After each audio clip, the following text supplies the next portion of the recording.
Welcome to the Soulful Surgeon Podcast with Dr. Lisa Hunsicker, a sanctuary for healthcare workers. In this space, we honor your stories, your struggles, and your triumphs. Here, you are more than your role. You are seen, heard, and celebrated. Join me as we explore conversations that nourish the heart, elevate the mind, and remind us why we chose the path of healing. This is your time. This is your place. This is the Soulful Surgeon Podcast. Hi, everyone, and welcome to the Soulful Surgeon Podcast. I'm your host, Dr. Lisa Hunsicker. This is the place where healthcare workers come to be seen and heard. And today, I have a wonderful guest. Janelle Banat is with us today. She is the CEO and founder of Footlamp Consulting. So it's 2 decades or more, right? You've been in this business, you've been in healthcare leadership, and now you've moved on to executive coaching and consulting, and you've been working with healthcare workers for quite some time. And you have a personal affinity and love for physicians. And so tell us a little bit about where you're coming to for us in healthcare. Why us? Yeah. Thanks for having me, Lisa. I appreciate you having me on. And the older I get, the longer I realize I have been in healthcare. I think it's closer to 3 decades now. Yes. I actually have been in healthcare since I was 18. I ended up doing a lot of clinical work initially right out of high school, and then moved into some leadership gigs and some consulting work, and then ended up being a medical office director at Kaiser Permanente with 5 facilities and all sorts of big responsibilities. Then moved over to be the executive coach for the largest medical group in the state of Colorado. And that's where I really landed on this executive coaching space that has just become my unicorn job. But before I did that and then left to start my own business 8 years ago, serving physicians and other healthcare workers and leaders, I was a 15-year-old kid in high school. And my dad just kind of came down with some weird mystery sort of sickness. And he was never sick. He was a super healthy guy, worked out all the time and ate really well. And my mom talked him into going to the doctor, and he went to see his doctor who he'd known for a few years. And he was on his doctor's exam room table in the middle of a sentence, and he died. He had a massive heart attack, and they had everything there to save him, and they couldn't save him. And so I don't remember a whole lot from that time. It was a bit of a shock to our family. And I do really, really vividly remember the funeral. I remember walking out of the church at the end of the funeral and seeing my dad's doctor standing at the back of the church crying.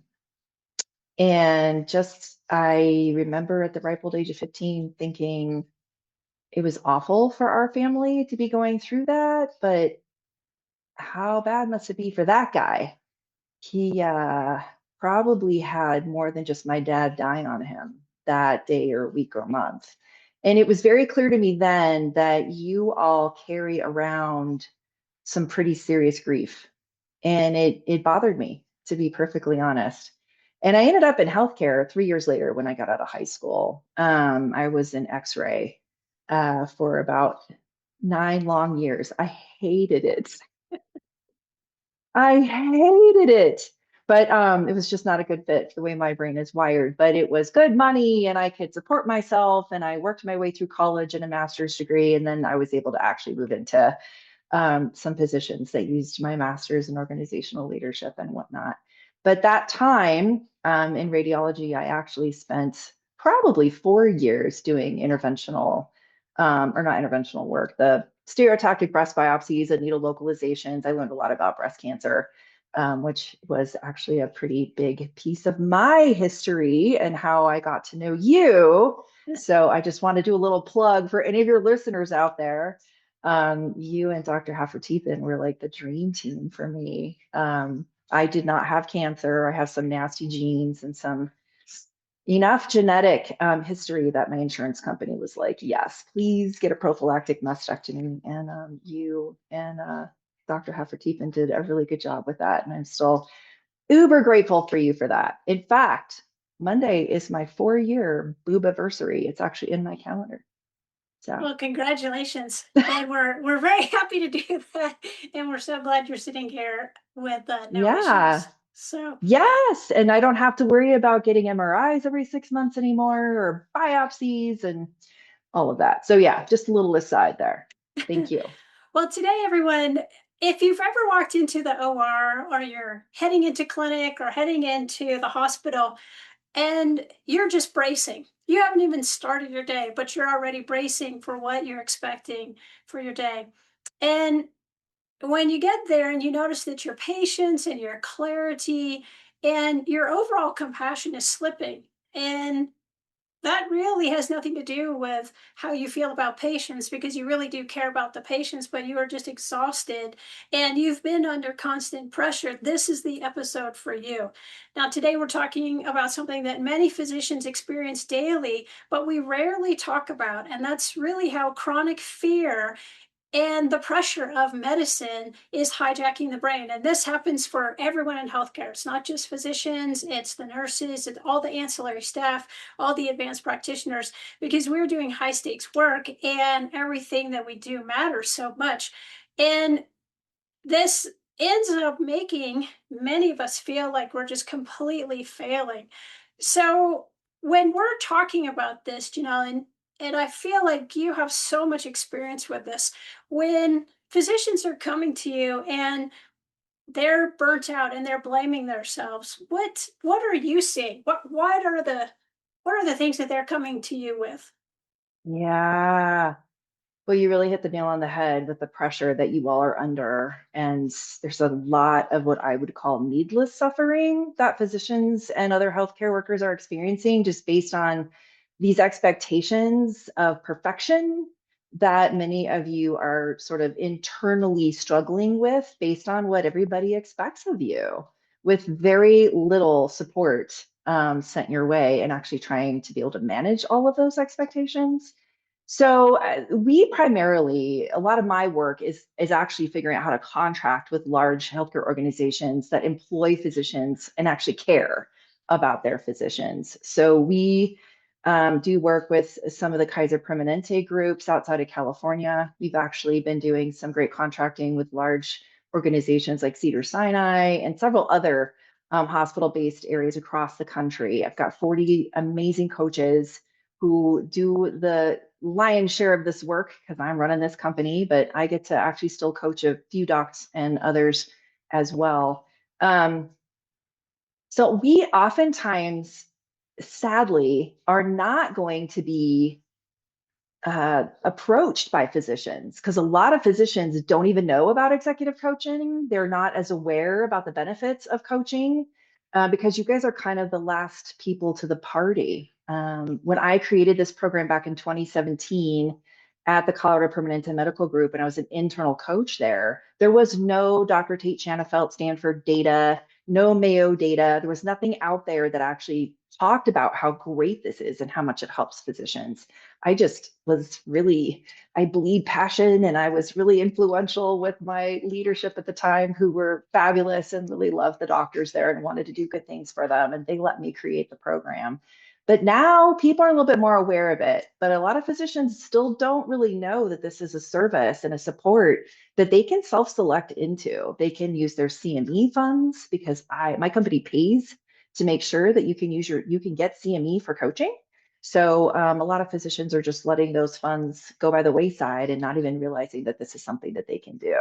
So when organizations are able to send physicians to us, and that's kind of how this works, they contract with us, they pay for it.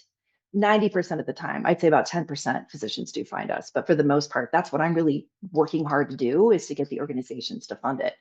Then they kind of step in a little like, this sounds great, this coaching thing. It sounds like it's something they're doing for me, but hey, could you just be honest with me? Am I getting fired? Is this like a pink slip thing that's coming my way soon? And I actually oftentimes have to spend at least the first session helping them understand that no, your company actually values you, sees potential in you, and they really are investing in you to give you this additional support to help you get caught up on a lot of the stuff you never got in medical school to What help with, are what are they things. complaining of? Most of what a lot of the folks that we coach are leaders, they're in formal leadership positions, and they're trying to manage the difficulty with delegating so that they're not doing everything themselves because they feel like they're responsible for everything. No one ever taught them how to delegate. They're trying to manage having hard conversations with some of their physician employees, or some of the nursing leaders that we coach are having a difficult time holding folks accountable and actually making themselves feel more effective in this space of high pressure, low spend healthcare execution. A lot of the physicians who are not formal leaders that come to us are really struggling with their ability to regulate their emotions around so many of the threats to their existence as doctors, their inability to have the capability to make decisions themselves and have autonomy to make choices for the patient that they know are in the patient's best interest, but prior authorization is coming in, or they are actually told that they can't actually make those decisions. And this isn't so much with a lot of these large organizations I mentioned because their processes are pretty great. But a lot of these other physicians are just struggling with wondering if they're always going to have to fight with the patient who comes in who's got their Google search telling this doctor what it is they're supposed to be doing instead of allowing them to use their own expertise and being seen as someone who spent a very long part of their lives developing this expertise that they're now really being threatened against being able to use. That's just a tip of the iceberg. I think that, chronic fear and stress is something that we're trained into to just basically ignore. And I think things like production pressures, litigation, perfectionism, even moral injury, I think are all compounding on one another, but yet we're not really dealing with that. How does it manifest neurologically after you're exposed to this chronic fear and stress for so long? What happens? Oh, that's so hard on our systems. Ooh, the cortisol and adrenaline that's running through our systems every day, all day long. It's pretty rough. So there's that. And that is one thing that we actually introduce as a concept to every single person who goes through our coaching programs. You get to pick 2 or 3 goals to work on that are your own goals. Like different people come with different experiences, different maps, different ways of doing things, and different things that hold them up. So it's very customized. You get to choose what you're going to work on. And at the beginning, we have everybody go through some pretty basic things just to get people up to speed. We do a psychometrically validated personality assessment. We help people get more clarity around their values and what they mean, where they are and or not being suppressed. And then we also have them run through an exercise that gets them more familiar with the amygdala triggers that a lot of folks are experiencing. And it's based on some neuroscience research that I found from Dr. David Rock back in 2017. I came across this, and it really was research that was written for humans. But he posits that basically we humans have the same physiological reaction to stressors and triggers that are threatening our existence when we are experiencing even perceived emotional or psychological triggers. Same things happening in our brain and bodies as when a physical stressor or a trigger is coming at us, like a bus getting ready to run us over or an animal with large teeth chasing us. The same sort of thing is happening to us when we get an email from our boss that says they want to meet with us tomorrow at 10 a.m. in their office with no other explanation of why. Or just about any time you turn on the news these days and see what the newest thing is happening out in this country. So, I mean, that's really what this neuroscience research is telling us. And then I really have done a lot of work to try and get this out to more physicians because so many of the doctors who have done this, hundreds of them over the last 8 years, have told me that the coaching is amazing, is really helpful for them, yada yada yada. And that thing you do at the beginning with that amygdala stuff, you need to get that out to more doctors. So So tell I us a am little bit doing, more. Yeah, tell me a little yeah. bit about that. So, this is going to really affect our executive function. How does the amygdala interfere with that? Yeah. So every time your amygdala is even a little bit triggered, and I'm not talking volcanoes, I'm not talking throwing stuff in the OR, I'm talking tiny, quiet little paper cuts that are coming against a lot of these physicians that are practicing. Any of those little things, it's gonna get your limbic system going. And when your limbic system is going, your sympathetic nervous system turns on. And what that does is it really suppresses your parasympathetic nervous system. So you're in a space where I call it a teeter-totter. So when your amygdala is lit up, that area of your brain where all your genius lives, your prefrontal cortex is turned off. It's very hard to access all of your executive functioning, your decision making, your emotion regulation, all the rational part of your brain that actually you guys use all day long in your clinical work. And our physician leaders and nurse leaders are also using those same areas when they're trying to make really complex decisions in these very complicated matrix healthcare organization situations. So every time you're even triggered or stressed in a minor way, your prefrontal cortex gets taxed. And that genius you use all day long, you only have so much of it every day. It depletes. And once it depletes, you know what it feels like at the end of a long day when you've had a bunch of OR cases and a bunch of really critical things that you need to do. You're just whipped. So the stressors actually create not only making it hard for you to access that genius, it's also taxing it. So then by the end of the day, you have far less decision-making capability. That's really something that you're used to having. So what I find more often than not, which is part of what makes me really sad, is that physicians are very judgmental about themselves and what is wrong with me, that I can't do this better, that I can't be more capable and more resilient. And it's like, it's not your fault. It is your problem, unfortunately, but it's not your fault. These systems that physicians are working in and nurses are working in, everybody working in this healthcare broken system of ours, it's not set up to help people like you actually not burn out. It's Do you really think set this up is to create why? burnout. Do you feel like this is why maybe physicians, and I know coming from a surgery background, which I think it were even more, Mm, maybe some of these things, uh, we can be experienced as being reactive or rigid or even emotionally numb or flat. Is yes. that is that from this, do you think? I would imagine it has a lot to do with this. There's only so much that you can really take and continue to process without becoming numb to some of those things. So some folks are sort of compartmentalizing in a way that's helping them survive. And so they're not reacting to anything. And then people rip on them for not being empathic enough. And then other surgeons are being more reactive in the OR. I've done some work with some folks in that space too. And they have sometimes a bad reputation for being pretty mouthy or reactive or even, sort of somewhat abusive to some of their teams.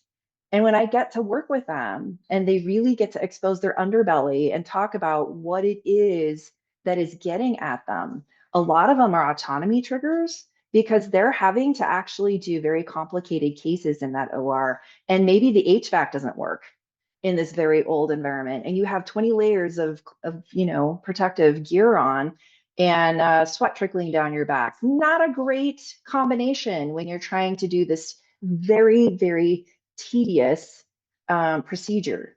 And that can make people sometimes react pretty badly. So there's that's one generalized example. And when we dig into it, sometimes the reputation of being this like awful, monstrous kind of surgeon is very contradictory to their values. This one person I worked with, she had a very strong value for kindness.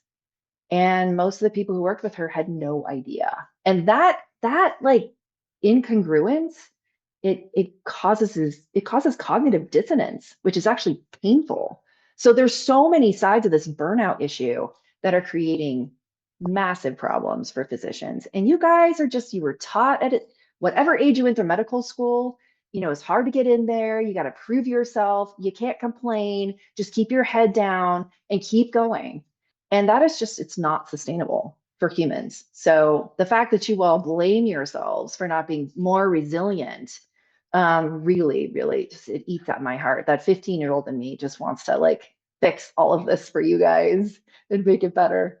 I think that the death by 1,000 cuts is something that we have said more times than I can even imagine. And I think about in my own community here in Colorado, we had an anesthesiologist, and if you talk to all the people who work with this anesthesiologist, they talked about how amazing they were and how relaxed and easy. And one day after, I guess, the 1,000th cut, and they just snapped and in the recovery room, grabbed a nurse by the throat and tried to choke her.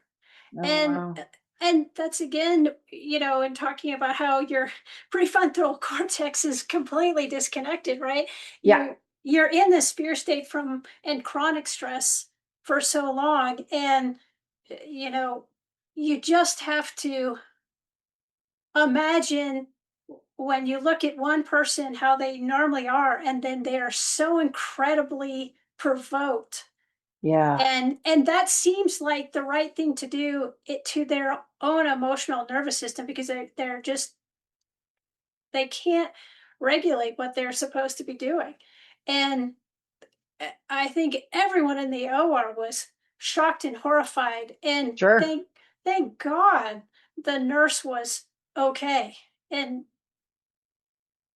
I just she has to deal with that long term, and that's an incredible emotional trauma that she sustained, and the anesthesiologist is no longer practicing.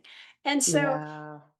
I kind of feel like when we look at this formula that you're talking about, I almost feel like, wow, it should we be surprised that this happened? I don't think we should be surprised that it happened. I mean, I'm surprised it doesn't happen more often.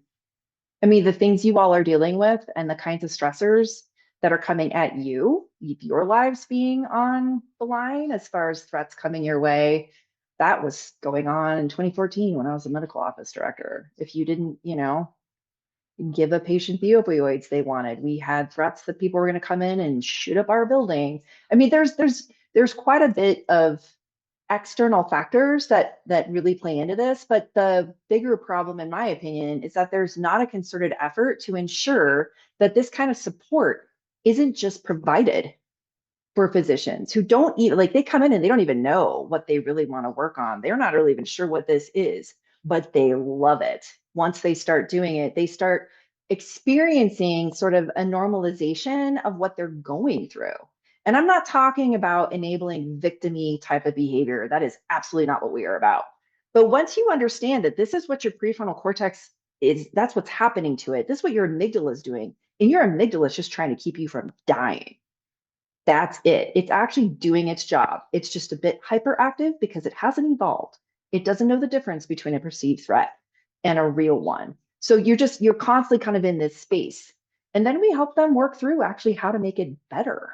We can't make these stressors go away, but we can help you interact with them differently and build new neural pathways to actually responding in a way that doesn't result in you trying to strangle a nurse in the OR. But that takes some sort of somebody has to intervene. And I'm sorry, it's not going to be you guys. You guys don't even recognize that there's these kinds of solutions out there. It needs to be the leaders of the organizations that are going to have to probably have some pretty thoughtful conversations with the CFO about how they want to spend whatever discretionary funds they have in order to make this available.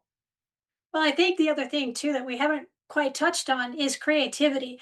And I think that when we look at medicine, I feel like there is a subsection of medicine that is almost algorithmic and if then, and you have this. And so it's Sure. almost robotic like and automated in processes.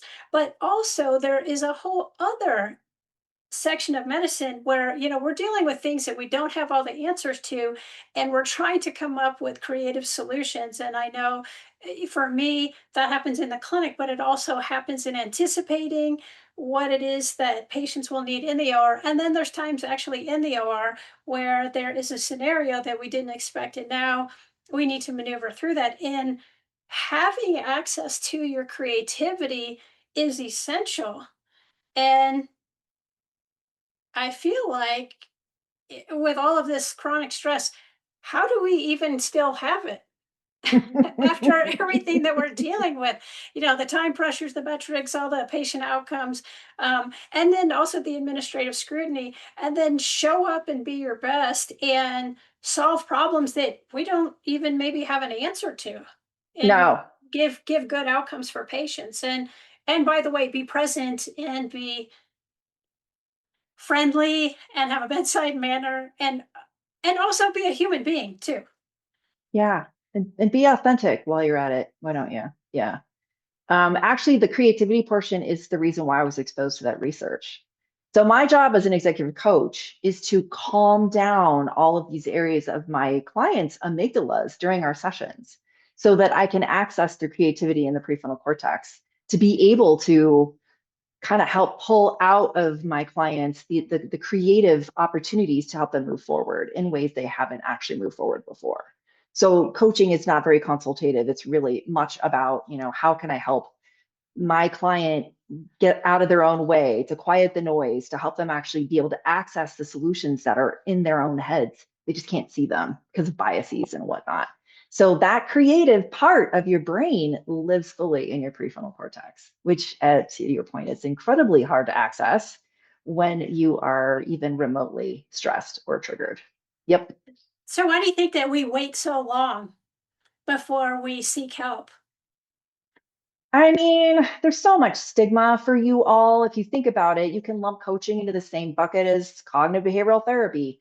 A lot of physicians have lived in states for years that if you do go and seek a therapist, you have to actually disclose that. And I know the Laura Breen Foundation is doing some work on sort of like helping to make sure that states are fixing that. But I think in Colorado, the last time I looked, it's not even up to date. That's no longer going to be a question on your licensure. So and even if it is fixed, how many doctors actually know this isn't a thing anymore? It's just not something that's been terribly accepted. And there's that. And then there's the whole expectation of perfection and superhumanness. All these, there's some really weird things that happen to you all as soon as you get that MD and DO or DO behind your name.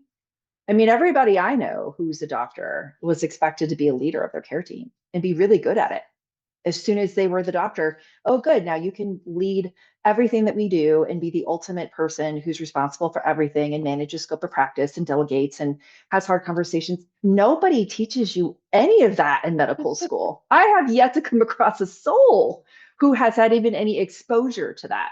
So that's just weird. So there are a lot of really unacceptable things that the general public expect of physicians. And it doesn't really surprise me that you all sort of accept that and take it on.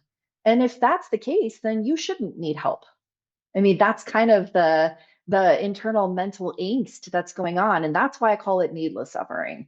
Because so many physicians we coach will tell me, why didn't I meet you 20 years ago?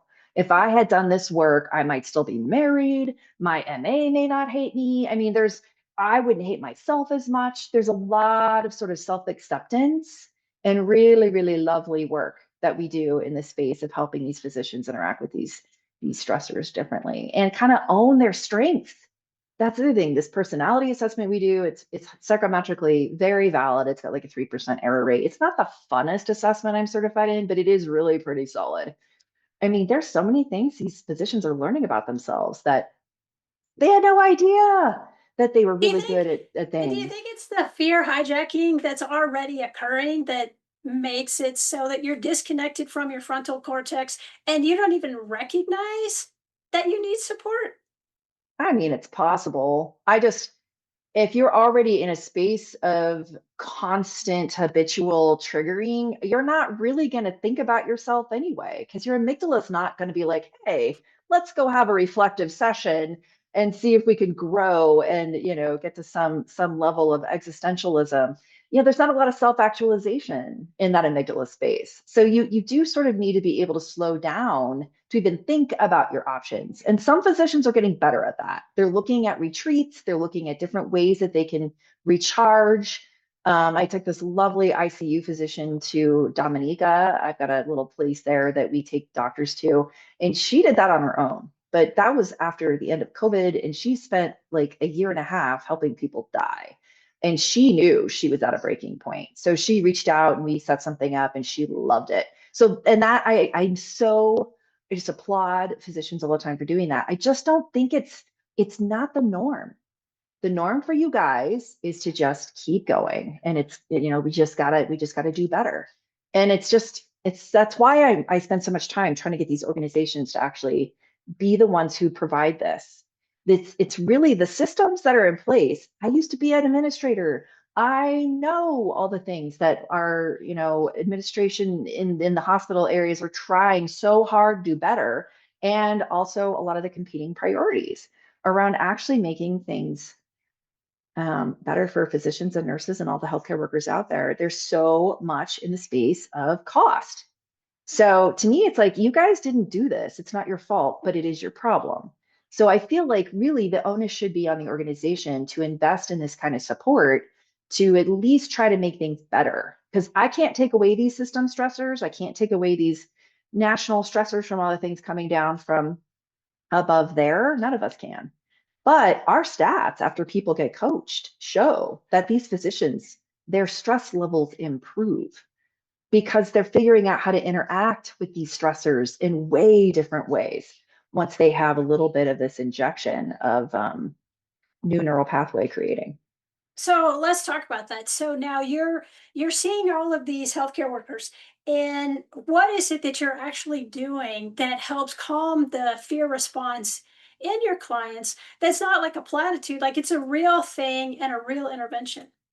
Yeah. So during the sessions, as a coach, they're very small little things that our clients wouldn't even notice. So we do things like we make sure, like sometimes there's I will call this, it's like sort of strange. Sometimes physicians want me to think highly of them. Like they almost feel like I'm a more respected individual than they are. And so I try to normalize any power differentials that are there so that there's no status threats. There's no real like, we are equals. I'm not better than you. I don't judge you. You're in a judgment free zone. So when you're getting coached, that's really weird because when are you ever in a judgment free zone? We don't have agendas. We're not going to try and push anything. We are really there to help you figure out what's best for you. We do a lot of questions where we give you choices. So, there might be two goals that you want to work on in this, 6-month long engagement with multiple sessions. And each session will start out by saying, so where are you today? What happened since last time we met? I've got it. I've got a way that I want to make this little session go. But, you tell me, do you want to work on this goal or do you want to talk about that meeting you had? With your nursing manager last week. You seemed a little bit stressed out about that. Like it's up to you. So that's giving people autonomy. There are all sorts of little things we do. We talk about, let's talk about what we want to cover today. That gives you certainty. So you're not sort of in this space of like this mysterious coaching session. What are we going to talk about? So these are all part of those 5 facets that neuroscientists came up with. There are ways that I'm generous talking about things that have happened to me here and there that may or may not relate to what they're dealing with. Not very often because it's not about me, but it's a way to sort of make relating so that they feel like they belong. And then we talk about fairness. I try to make sure that everything's equitable. When we have folks that want to actually use our coaches, my team of 40 coaches is incredibly diverse in race, ethnicity, age, background, schooling. So they, if you are of a certain, um, you know, color, there's probably going to be someone on my team that you can actually choose who looks like you if you want to. So we're giving them an ability to feel like, things are fair and equitable, that they can belong. So that we're trying to cover all of those things. And that is what actually makes those sessions work. So one thing I do say is we do not allow people to do coaching while they're driving. It would make a lot of sense. You guys don't have any time. You barely have time to pee. Let's be real. So why not do this hour-long session on my commute? Sounds like a great way to use that time. Well, I've had someone who did it because he knew he wasn't supposed to, but he was like, I'm sorry, Janelle, I got called in to go with this. I got to drive across town. Let's just try it. And I'm like, okay. So we tried it, and sure enough, 10 minutes in, we're getting into this really crazy, amazing creative space. He's having all sorts of insights, and this motorcycle cut him off. And I could hear it. And he, in the moment, was like, oh, geez, dude, what are you trying to do? Kill me? Well, guess what's turned on then? His amygdala. End of session. You got to watch it real time in process. I got to see it real time. So that's what doesn't work. I mean, that guy's creativity now, it's going to take him at least 30 minutes probably to get to some area of homeostasis, even if we're not going to have that kind of creative outlet there. So that's sort of some really quick and dirty off the top of my head examples of how we do that in the session. But when we're talking about this as a bigger picture, we're really talking about the status threats coming to doctors around the future of their ability to be able to be seen as someone who's an expert and be able to actually leverage it. Being seen as credible and competent is huge for physicians. I mean, surgeons, wow, talk about a very common area of perfectionism. We see it all the time, and it's so hard on you guys. And I get it. Like when you don't do things right, people die. So it makes sense, but it's tough. So that competency and credibility status is not really like about fancy houses and nice cars. It's really about you being able to be seen as someone who can be counted upon to do things well. So that's constantly at threat for them. Certainty. So this is an acronym I'm going down. It's called SCARF. These are the 5 domains. So certainty is oftentimes coming at you guys as well. There's no certainty anywhere anymore. There hasn't been certainty in healthcare for a very long time. So what's going to happen to my job? Is my company going to get acquired? What's this new CEO going to be like? What kind of culture are they going to try and force down our throats? All the changes that are coming through, they're just wearing people down. We hear that a lot. So, autonomy, for physicians, your autonomy has been really a challenge for, I would say, a couple decades now. I think people started talking about it about 15 years ago, maybe, that your autonomy is really being taken away, and it's only gotten worse, in my opinion. And relatedness and fairness, I don't really need to go into details about that time wise, but we sort of normalize these things. So I call I them think out when I giving do it my talk. language, right? Yes, Language, like yes, actually having language. I feel like yes. we've never been encouraged to necessarily talk about these things, so we don't have the language. If you asked me to describe, you know, breast cancer and the treatment for breast cancer, I have tremendous language for that. But when we talk about these fear and stress Yes. factors and how they are affecting us, I feel like there isn't much language because no one wants to hear it anyway. So why No. bother talk about it? And I think also the one thing that resonates in listening to you talk is you're providing psychological safety, which in most cases, in the Mm. scenarios that we all are working, whether you might be a nurse in the ICU and you might be a PA or a nurse practitioner or whatever, anyone handling patient care, that's not psychological safety. You're on point because whatever you're doing really, really matters, and there could be a detrimental outcome. And so I feel like listening to you that you've provided a tremendous amount of psychological safety. Do you feel like that kind of shifts you out of the fear mode and then allows you to get back into your executive function and back into that prefrontal cortex? Yeah, I think recognizing that this is what's going on has really been helpful for our clients. So we integrate a 4-step process that we use for folks that we kind of came up with, and I'm sure there's so many ways to do this, but it's quick and easy.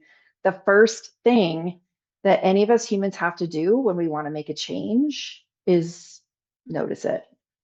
So observing it, that's why we have them read these research papers, and then we have them do a little exercise. I've got a couple quick videos that kind of take them through some of these things that we see for physicians all the time. You guys are not broken. You're fine. You're just in an environment that is really not nurturing you to be at your best. So this is the reality of the situation. What can we do that's within our sphere of control and influence to make it better? And your whole autonomy is really deciding how you want to interact with these triggers and stressors. What do you want to do differently so that your days are not ruled by this constant cycle of reacting to whatever's coming your way in the way you always have? So the first step is to notice it. And they notice it much more easily when they understand that these 5 buckets, these 5 areas of triggers and emotional threats are a thing. Yeah, this is a thing. And we all deal with this. This is not just a doctor thing or a nurse thing or a healthcare worker thing. This research was written for humans. I was exposed to it and was like, whoa, that whole status and autonomy and certainty thing. I was getting a lot of that coming from the physicians who I was coaching at the time. So I knew I needed to bring it back. And I actually presented it to the board. This was back in 2017, and they loved it. They were like, whoa, because it resonates so heavily with these folks. And a lot of people, when they get this, I've seen this research has been out since 2008. It's not new. I've seen it presented to leaders as, hey, this scarf stuff is real. As a leader, make sure you don't scarf your employees. So then it's about, how you're treating everyone else, which is super informative and neat. But humans, we don't, man, I'm not going to remember that unless I apply it to me, unless I really internalize this and use it to better manage my own regulation of emotions with stressors that are coming at me. So I know exactly what my two big top ones are. Usually you have one or two that are more tender for you than the others. And I know what they are and I watch out for them. And now I see them very quickly. I notice them. I notice that I'm being triggered. And it's like not a volcano. Anytime you're just not feeling good, really, what is this that's going on? And then the next step we have is to name it to tame it, which is a cognitive behavioral therapy hack, labeling the emotion. So, your amygdala is driving the bus when you've been triggered or stressed. You can't be particularly eloquent like you usually are. So we have a wheel of emotions, which you can Google. And there's these three layers, I think it is, of sort of like these words that are much more amazing to use on the outside. And the ones in the very middle, I tell people just focus on that inner circle, and it's anger, fear, sadness. So you can kind of be like, oh, yep, I am triggered right now by this email that I just got. What am I feeling? I'm pissed. I'm pissed that this scheduler just did this. Like I never get to go and have my Fridays off. And then the next step, I have people put it into one of those 5 buckets. Where is this trigger coming from? Because you're getting that teeter totter, which is so, when your amygdala is driving, your little prefrontal cortex is up here and your feet are kicking and you can't get any traction. Well, once you start to engage, the name it to tame it is there for the neuroscience piece of it. You're actually engaging your little bit of your prefrontal cortex that you can access. And your amygdala doesn't have as hard of a time with those basic, words in the middle. It's not going to tell you, I was feeling dismissed. But you get that word and then you start to tip it a little bit. And then you can be a little more analytical. Okay, which of these 5 buckets is this trigger coming from? Oh, this is an autonomy thing. And it's also a fairness thing because I feel like she always lets my peer off on his Fridays off that he wants to go places with his kids, but I never get mine. And then step 4 is, what do you want? What do you want? Which is a really weird question to ask you guys. Nobody asks you that. What do you What do you want? What? What do you mean? What do I want? What do you want? How do you want to ideally interact with this stressor in your world? Well, I don't really want to be angry with the scheduler. I know she's just doing her job, and I don't like feeling like this. Again, the surgeon in the OR who was acting out because she was, having difficulty when the HVAC wasn't working. She did not want to be unkind to people. That was actually really hard on her. So what do you want? I want to have a conversation with the scheduler and see if I can get her to actually recognize that this is a problem for me and see if things go differently. That sounds great. I didn't tell her what to do, but that's how she went about it. So that is then how you apply this 4-step process. So, and it becomes sort of a thing. It becomes a habitual way that these physicians are, I'm noticing I'm being triggered. That's the first step, and it takes a little while. Then you start actually going into oh, what am I feeling? Oh, I'm scared. What am I scared about? This is freaky. This is, I don't know what's going to happen to us now. Are we going to have to deal with this boarding situation forever? There is no fix. I don't see anything coming our way. How am I supposed to do this as an ER doc? I don't know where I'm going to put people. What scarf bucket is that? Oh, it's certainty. I have no certainty about the future. And I'm also losing my autonomy because I can't take care of my patients the way I want to. What do you want? And they almost always don't want to live in this world of like stress and tension. I want to have a good day. I don't want to have this like awful feeling. I love working with my team.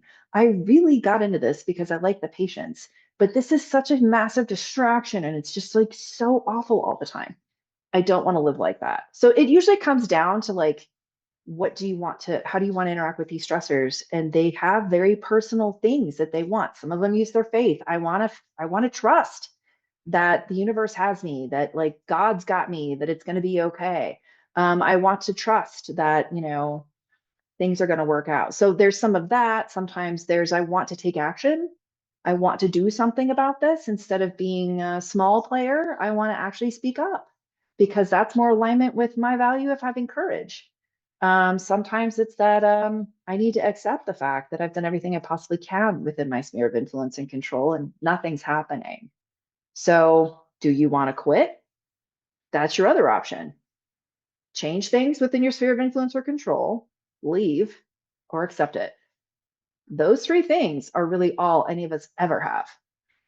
And there's a lot of work to be done in all three of those, but it is work that helps people come to a better space of peace. And I mean, you guys have no idea any of this stuff is even going on. You're just continuing to roll because that's what you do.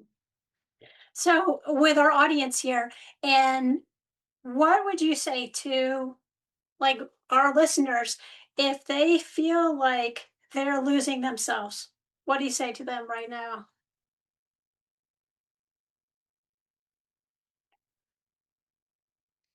I mean, largely, I want to offer empathy for the situation you're in and have you recognize that it's not your fault. You're not broken. You have a lot of strengths and a lot of things going for you that are still going to be there for you, and you're amazing at problem solving and you will be able to figure this out. And there is absolutely nothing wrong with getting some support. I mean, it does, and it can be therapy. Therapy's great. All the cool kids go to therapy. I mean, we just started partnering with PHPs, a few PHPs across the country too. We're doing some work in this amygdala space with, and I know not everybody appreciates their PHP, and there's lots of stories about that, and I understand that. And it's okay to ask for help. And if you feel more comfortable working with a coach, because we don't report anything, I couldn't even begin to tell you how to assess if a doctor was fit to practice clinically. That is not something we do. But once we start sort of getting into these spaces of these things that folks are bringing to us when they feel like they're losing themselves, we're able to kind of help them understand like, okay, this stuff over here is like medical school kind of did a number on you. And we see this all the time. So let's talk about some of these threats you have from just feeling like you're going to be humiliated or you're not good enough, or some of these folks have had a really bad experience in medical school, as you know. So there's that. And then this stuff over here is just human stuff. That's just your amygdala doing what your amygdala does. And we can work through that too. And then some of the leaders, it's like, this is some stuff we can give you some skills around so that you have more confidence in your leadership capabilities with your care team or your group of physicians or your residents or the whole organization that you're leading that no one ever gave you. We can kind of fill that gap too. And then there's this little slice over here about your sister. And you've brought up your sister 3 times in the last 2 sessions. And I'm just going to tell you, like, I don't have the skills to really do much about your past. If there's PTSD there, like, I don't do EMDR. We are not therapists. We do not have that kind of training and capability. And we just don't have those skills. So what's keeping you from talking to a therapist? And then we hear, oh, it's a pain in the ass. Oh, I got to like go find somebody. I've got a list of a few people who I think actually might be a good fit for you. Do you want me to set up a conference call with you to have a Zoom session with them or give you their phone number? I mean, so we try to make it easy. I like to say that we coaches on my team, at least, we are the gateway drug to therapy for doctors. Because I mean, it's hard too if you feel like you're broken, Lisa, like I'm losing myself. What is wrong with me? It's almost always this sort of like self-projected. And you think about the suicide rates of your profession. They are some of the worst of any other profession out there. And there's just so much of this internal angst that, when somebody can kind of tell you, well, some of this is probably this, and we can work on this. Some of this is just normal human stuff. Like we can work on this too. And then like, this stuff over here, like that might be a good thing to talk to a therapist about because I'm not going to be able to help you. That feels much like, oh, okay. So maybe I'm not as screwed up as I thought I was. Or maybe there's not something that's wrong with me. Maybe I'm just like everybody else. And I cannot tell you how many times I hear that. And I'm heartbroken because this is the stuff that you guys carry enough grief around. You do not need to hold this stuff too. Well, if you could change one thing in our healthcare systems, what do you think that it would be that would really help the healthcare systems understand burnout and understand us? Mm, it's like a If you could, magic wand moment, like yeah, if you could change anything, anything what would it be? to help them understand burnout. See, that's part of my like also issue is I feel like there's so much research now. Oh, let's do some more research to understand burnout. It's like, no, I think we understand burnout pretty well. I think we know what's going on here. My wish would be that there would be the utmost, highest priority amidst all the competing priorities and the metrics and the perverse incentives that take away from a focus on people. My wish would be that the biggest area of the budget would be on providing support for all of the employees there. And not just a paycheck, not just awesome benefits, but the benefit of we are not going to give this to you as a choice. We are going to have you assigned a coaching opportunity, and you basically have to opt out of it. So if you have people choose to get coaching, then they're probably not going to step up. But if you say, this is for you, this is part of your benefit package, and then your boss actually says, hey, saw that you haven't leveraged your coaching engagement and you get one every 2 years. What's holding you back from that? Are you running into problems with time? Let me see what I can do for you. That is what I would wish. And that is like crazy. I mean, nobody's ever, I do work with some companies that make it a very high priority, and they are fabulous people oriented organizations that I just don't see this everywhere, sadly. That would be my wish. That's a pretty Not the big. exact answer to your It's pretty question, big, but but I like it. I like it. yeah, I'm a disruptor, Lisa. Look out. I love it. So, I feel like we are finally coming to the place where we're acknowledging that our brains are just doing exactly what it was designed to do. And the problem really isn't about us and our humanity. It's really about the environment that we are putting our own humanity in and expect. It's like I'm surprised you're surprised. We're expecting a different outcome, knowing exactly the way the neuroscience works and expecting everyone to perform differently. So thank you so much for clarifying that. So I Yeah. usually like to close our podcasts with something funny in your experience with doctors. Tell me something funny that you've experienced with us. Now, usually when it's a physician, it's often a patient funny story or something that happened with patients or clinical care. But I think you have a very unique perspective of working with us so much. What's a silly or funny thing that you've had Oh with my us? goodness. I've had so many hilarious experiences with you guys. And I have to be careful because coaching is confidential. So I have to kind of make sure I don't give it away. So let me go to a story from my last gig that was a real job that was before I was an executive coach and had to like, basically behave like a therapist and couldn't say much about specifics. I was a medical office director at Kaiser Permanente. I had 5 facilities, and one of my facilities, I just kind of, was new there and figuring stuff out. And there's like all sorts of things that you do. You're responsible for quality and service and finances and people. And I remember there was this request to replace his physician's chair in his office. And I was like, and this guy like left. He went to go, I think, to orthopedics or something. This was a primary care clinic. So he was gone. So I couldn't ask him. But I was like, those chairs are kind of expensive. Like this is sort of a line item on my budget I wasn't expecting. Like what happened to his chair? Like was he just, romper room, like using it as like a trampoline? Like what is the deal? And it turned out this guy who was quite the character. He had lunch every day in his office and he like had this thing for Cheetos. And he would eat Cheetos and he would wipe his hands off on the underside of his chair. Like, what a dude, right? So this chair was like this, like, I don't know, 800 layers of Cheeto cheese kind of like mess of disgustingness that the new person coming in replacing him wasn't super interested in sitting in. So I just thought that was kind of adorable.